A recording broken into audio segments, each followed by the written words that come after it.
Selamat pagi, perkenalkan nama saya Kamilina Lora Palipadang, NIM 2011-3005. Di sini saya akan menjelaskan tentang standar profesional akuntan publik dan kode etik profesi akuntan publik, di mana ada 4 poin yang akan kita bahas. Poin yang pertama yaitu perkembangan standar profesional akuntan publik, di mana pada tahun 1972 Ikatan Akuntan Profesional berhasil menerbitkan norma pemeriksaan akuntan yang disahkan di dalam Kongres ketiga Ikatan Akuntan Indonesia atau IAI. Pada tanggal 13 April 1986, norma pemeriksaan akuntan yang telah diteliti dan disempurnakan oleh tim pengesahan serta disahkan oleh pengurus pusat IAI sebagai norma pemeriksaan yang berlaku efektif selambat-lambatnya untuk penugasan pemeriksaan atas laporan keuangan yang diterima setelah tanggal 31 Desember 1986. Pada tahun 1992, IAI menerbitkan norma pemeriksaan akuntan edisi revisi yang memasukkan suplemen nomor 1 sampai dengan nomor 12 dan interpretasi nomor 1 sampai dengan nomor 12 Indonesia merubah nama Komite Norma Pemeriksaan Akuntan menjadi Dewan Standar Profesional Akuntan Publik. Selama tahun 1999, Dewan melakukan perubahan atas Standar Profesional Akuntan Publik per 1 Agustus 1994 dan menerbitkannya di dalam buku yang diberi judul Standar Profesional Akuntan Publik per 1 Januari 2001. Ada 5 standar profesi akuntan publik per 1 Januari 2001, yaitu yang pertama, pernyataan standar auditing atau PSA yang dilengkapi dengan interpretasi pernyataan standar auditing atau IPSA. Yang kedua, pernyataan standar atestasi atau PSAT yang dilengkapi dengan interpretasi pernyataan standar atestasi atau IPSAT. Yang ketiga, pernyataan standar jasa akuntansi dan revisi atau PSAR yang dilengkapi dengan interpretasi pernyataan standar jasa akuntansi dan review IPSAR. Yang keempat, ada pernyataan standar jasa konsultasi atau PSJK yang dilengkapi dengan interpretasi pernyataan standar jasa konsultan atau IPJK. Yang kelima, pernyataan standar pengendalian mutu atau PSPM yang dilengkapi dengan interpretasi pernyataan standar pengendalian mutu atau IPSPM. Poin yang kedua yaitu 10 standar auditing. Ada 3 kelompok standar auditing, yaitu standar umum, yang kedua standar pekerjaan lapangan, dan ketiga standar pelaporan.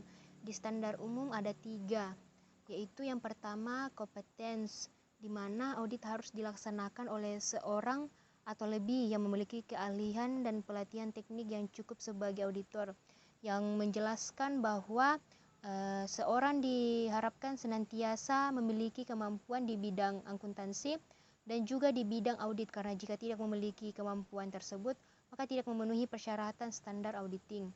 Yang kedua itu independen, di mana dalam semua hal yang berhubungan dengan perikatan, independensi dalam sikap mental harus dipertahankan oleh auditor, menjelaskan bahwa seorang auditor harus bersikap independen, artinya tidak mudah dipengaruhi, di mana masyarakat umum ini memberikan kepercayaan atas sikap independensi auditor yang memberikan keuntungan bagi perkembangan profesi akuntan publik. Yang ketiga, professional care, di mana dalam pelaksanaan audit dan penyusunan laporannya, auditor wajib menggunakan kemahiran profesionalnya dengan cermat dan saksama, di mana menjelaskan bahwa menuntut auditor independen untuk merencanakan dan melaksanakan pekerjaannya dengan menggunakan kemahiran profesionalnya secara cermat dan saksama. Penggunaan kemahiran profesional dengan cermat dan saksama menyangkut apa yang dikerjakan auditor dan bagaimana kesempurnaan pekerjaannya tersebut. Kelompok standar pekerjaan lapangan itu Yang pertama adequate planning and proper supervision, di mana pekerjaan harus direncanakan sebaik-baiknya dan jika digunakan asisten harus disupervisi dengan semestinya. Menjelaskan di mana berisi pedoman bagi auditor dalam membuat perencanaan, di mana penyerahan tanggung jawab untuk merencanakan hal-hal yang terkait dengan pekerjaan. Yang kedua yaitu understanding the entity environment and internal control, di mana pemahaman memadai atas pengendalian intern harus diperoleh untuk merencanakan audit dan menentukan sifat, saat dan lingkup pengujian yang akan dilakukan. Menjelaskan bahwa mengenai unsur-unsur pengendalian intern dan bagaimana cara auditor mempertimbangkan pengendalian intern tersebut dalam mempertimbangkan pengendalian intern mempertimbangkan pengendalian intern tersebut dalam merencanakan dan melaksanakan suatu audit. Yang ketiga itu sufficient competent audit evidence, di mana bukti audit kompeten yang cukup harus diperoleh melalui inspeksi, pengamatan, permintaan keterangan dan konfirmasi sebagai dasar memadai untuk menyatakan pendapat atas laporan keuangan yang diaudit. Menjelaskan bahwa mengenai cara-cara yang harus dilakukan oleh auditor dalam mengumpulkan bahan bukti yang cukup dan kompeten untuk mendukung pendapat yang harus diberikan auditor terhadap kewajaran laporan keuangan yang diauditnya, di mana auditor memberikan pendapat terhadap laporan keuangan tentunya berdasarkan evaluasi bukti audit. Kelompok yang ketiga, standar pelaporan, yang dimana financial statement present in accordance with GAAP, di mana laporan auditor harus menyatakan apakah laporan keuangan telah disusun sesuai dengan standar akuntansi yang berlaku umum di Indonesia. Menjelaskan bahwa laporan audit harus menyatakan telah disusun sesuai dengan prinsip akuntansi yang berlaku umum. Hal tersebut mencakup konvensi, aturan, dan prosedur yang dibutuhkan untuk membatasi praktik dalam akuntansi yang berlaku, dan juga mengharuskan auditor menyajikan fakta dengan memberikan pendapat mengenai penyusunan laporan keuangan. Yang kedua yaitu konsistensi in the application of GAAP, di mana laporan auditor harus menunjukkan atau menyatakan jika ada ketidakkonsistenan penerapan standar akuntansi dalam penyusunan laporan keuangan periode berjalan dibanding dengan penerapan standar akuntansi tersebut dengan periode sebelumnya. Menjelaskan bahwa tujuan standar konsistensi adalah untuk memberikan jaminan bahwa jika daya banding laporan keuangan di antara dua periode dipengaruhi secara material oleh perubahan standar akuntansi, auditor akan mengungkapkan perubahan tersebut dalam laporannya. Dan tujuan dari konsistensi ini untuk mengungkapkan perubahan yang terjadi dalam laporan keuangan.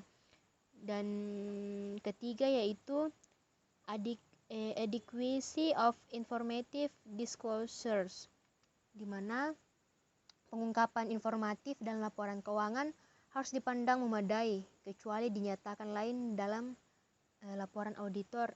Menjelaskan mengenai bentuk laporan keuangan harus sesuai dengan prinsip akuntansi yang memadai, baik itu dari segi susunan, bentuk, isi laporan, serta catatan atas laporan keuangan. Dan yang terakhir yaitu yang keempat, expression of opinion, menjelaskan di mana laporan auditor harus membuat sesuatu pernyataan pendapat mengenai laporan keuangan secara keseluruhan atau suatu asersi bahwa pernyataan demikian ini dapat diberikan, pernyataan demikian tidak dapat diberikan. Menjelaskan bahwa tujuannya untuk mencegah salah satu tafsir tentang tanggung jawab yang dipikul oleh akuntan bila namanya dikaitkan dengan laporan keuangan. Poin yang ketiga yaitu kode etik profesi akuntan publik, di mana Sejak 1 Januari 2011, IAPI memberlakukan kode etik profesi akuntan publik yang terdiri dari bagian A dan bagian B, di mana bagian A ini berisi prinsip dasar etika profesional yang terdiri atas yang pertama yaitu prinsip-prinsip dasar etika profesi, yang kedua prinsip integritas atau kejujuran, yang ketiga prinsip objektivitas, yang keempat prinsip kompetensi serta sikap kecermatan dan kehati-hatian profesional, dan yang kelima prinsip kerahasiaan, dan yang keenam prinsip perilaku profesional.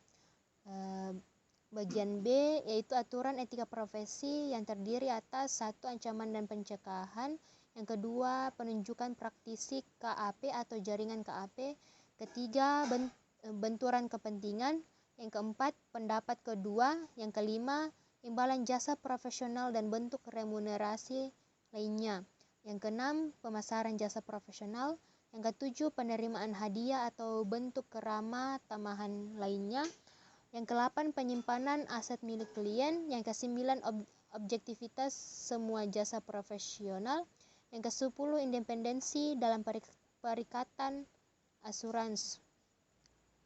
Poin yang keempat yaitu standar audit berbasis SIA, di mana pada tahun 2013 Akuntan Publik Indonesia atau IAPI telah mengeluarkan standar profesional akuntan publik dalam bentuk standar audit atau SA yang berlaku untuk audit atas laporan keuangan tahun 2013 untuk emiten, tahun buku 2014 untuk non-emiten. Standar audit tersebut merupakan adopsi dari ISA karena Indonesia merupakan anggota IFAJ. Ada beberapa standar auditing, yaitu yang pertama SA mengharuskan auditor untuk menggunakan pertimbangan profesional dan memelihara skeptisisme profesional dalam merencanakan dan melaksanakan audit atas laporan keuangan. Yang kedua, SA mengharuskan auditor untuk mematuhi ketentuan etika yang relevan termasuk ketentuan independensi yang berkaitan dengan perikatan audit atas laporan keuangan. Yang ketiga, SA mengharuskan auditor memperoleh bukti audit yang cukup dan tepat untuk menurunkan risiko audit ke tingkat rendah yang dapat diterima, dan oleh karena itu memungkinkan auditor untuk menarik kesimpulan wajar yang mendasari opini auditor. Yang keempat, auditor harus mematuhi seluruh SA yang relevan dengan audit. Yang kelima, auditor harus memiliki suatu pemahaman tentang keseluruhan isi suatu SA, termasuk materi penerapan dan penjelasan lain.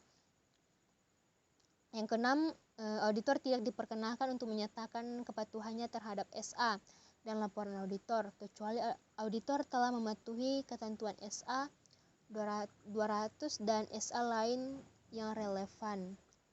Itulah tadi penjelasan saya tentang keempat poin-poin tersebut. Sekian dan terima kasih, selamat pagi.